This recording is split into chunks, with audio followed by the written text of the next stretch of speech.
Hello, this session is about how to install Wamp server in our system.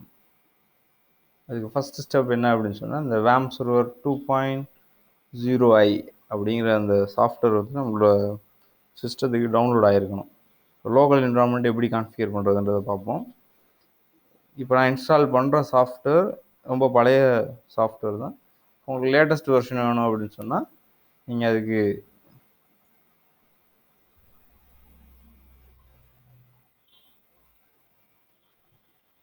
இந்த சைட்டில் போய் எடுத்துக்கலாம். wampserver.comங்கிற side போனீங்க அப்படின்னு சொன்னால் ஸோ இதில் 2 விதமான ஸ்கீம்ஸ் கொடுத்துருப்பாங்க.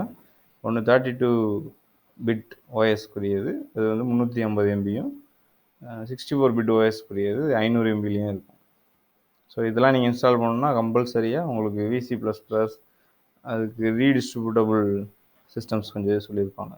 ஸோ அதை பற்றியே அது வந்து உங்களோட சிஸ்டத்தில் கம்பல்சரியாக இன்ஸ்டால் ஆகிருக்கணும். அப்படி இல்லாத பட்சத்தில் இந்த சாஃப்ட்வேர் நீங்கள் இன்ஸ்டால் பண்ணலாம். ஸோ இது வந்து இது ரொம்ப சின்ன சைஸ் சாஃப்ட்வேர், மொத்தமே ஒரு 16 MBக்குள்ளே இருக்க சாஃப்ட்வேர். இப்போ இன்ஸ்டால் பண்ணுவோம். ஸ்டார்டிங்கில் ரன்னர்ஸ் அட்மினிஸ்ட்ரேட்டர் கொடுக்குறோம். டாஸ்க் ஃபார் பெர்மிஷன்ஸ் கேட்கும், எஸ் கொடுத்துக்கோங்க. ஸோ நெக்ஸ்ட், ஸோ அக்செப்ட் கொடுத்துட்டு நெக்ஸ்ட் கொடுத்தீங்கன்னா எந்த லொக்கேஷனில் நீங்கள் சேவ் பண்ண போகிறீங்கன்றதை கேட்கும். ஸோ நம்மளோட டிஃபால்ட் லொக்கேஷன் சி ட்ரைவில் வேம்புங்கிற ஒரு ஸ்பேஸ்க்குள்ளே நம்ம க்ரியேட் பண்ணுறோம். ஸோ க்ரியேட் பண்ணிட்டு நெக்ஸ்ட்.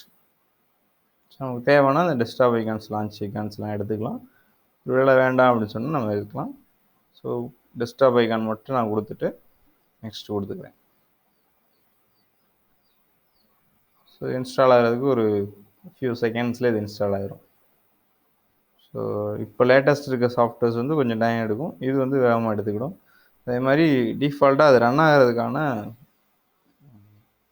ப்ரௌசர் கேட்கும். ஸோ இதில் நீங்கள் இந்த சிஸ்டத்தில் என்ன ப்ரௌசர் வச்சுருக்கீங்களோ அதில் ஏதாவது ஒரு ப்ரௌசர் அதுவே சூஸ் பண்ணிக்கிடும். ஸோ இங்கே என்னோட இதில் ஃபயர்பாக்ஸ் கேட்குது. ஸோ எஸ், என்னோடய இன்டெக்ரேஷன் எல்லாமே ஃபயர்பாக்ஸ்லேருந்து வரும். ஸோ இதெல்லாமே டிஃபால்ட் டொமைன்ஸ், நம்ம எப்படி கால் பண்ணுறோங்கிற நேம்ஸ் இருக்கும். ஸோ நெக்ஸ்ட் கொடுத்துட்டு ஃபினிஷ் கொடுத்துருவேன். ஸோ ஃபஸ்ட்டு டைம் இதை நான் லான்ச் கொடுக்கும்போது இந்த இடத்துல இந்த சர்வருடைய சிம்பிள் காட்டும். ஸோ இந்த சர்வரோட சிம்பிள் பார்த்தீங்க அப்படின்னா எல்லோ ரெட் இந்த கலரில் இருக்கும். நீங்கள் இப்போ இங்கே ஸ்டார்ட் ஆல் சர்வீசஸ் அப்படின்னு கொடுத்த உடனே ஸோ இதோட சர்வர் வந்து அப் ஆகிடும். ஸோ இதோட சிக்னலுமே கொஞ்சம் அடுத்த கலர் க்ரீன் அந்த மாதிரி கலர்ஸுக்கு இது சேஞ்ச் ஆகிடும். ஸோ இப்போ நமக்கு இந்த சர்வர் இன்ஸ்டால் ஆயிடுச்சு. இந்த சர்வர் எப்படி ஒர்க் பண்ணணும் அப்படின்னு சொன்னால் ஸோ இதுலேயே நம்ம கிளிக் பண்ணிவிட்டு லோக்கல் ஹோஸ்ட் அப்படின்னு சொல்லி இருக்கும், இதை கிளிக் பண்ணிங்கன்னா இந்த ஸ்க்ரீன் வரணும். ஸோ இந்த ஸ்க்ரீன் வந்துருச்சு அப்படின்னு சொன்னால் நம்மளோட இன்ஸ்டாலேஷன் எல்லாமே சரியாக இருக்குதுன்னு அர்த்தம். ஸோ நம்ம அடுத்த ஸ்டேஜுக்கு ப்ரொசீட் பண்ணுறதுக்கு இந்த server is up to date. So அடுத்த செஷனில் எப்படி ஒரு HTML கோடை இந்த இடத்துக்குள்ள கொண்டு வரணும் அப்படிங்கிறத அடுத்த செஷனில் பார்ப்போம். தேங்க்யூ.